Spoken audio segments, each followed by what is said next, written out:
শিং মাছ ভুনা, তারপর কলা রুই মাছ দিয়ে কলা তরকারি। আজকে কলিজা ভুনা করা হবে। এটা হচ্ছে কলিজা ভুনা, আর এটা বেটে এটা ভাজা হবে।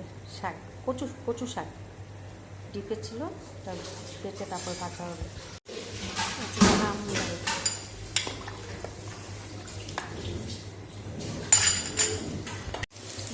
এটা বাটার দিব ডালে। আজকে আমি কাঁচামরিচ দিলাম। কলিজা কলিজা ভুনা, কচু ভাজা, কচু শাক, কলিজা ভুনা, কচু বাটা হচ্ছে এটা ভাজা হবে। শিং মাছ ভুনা, কলা দিয়ে ভুনা,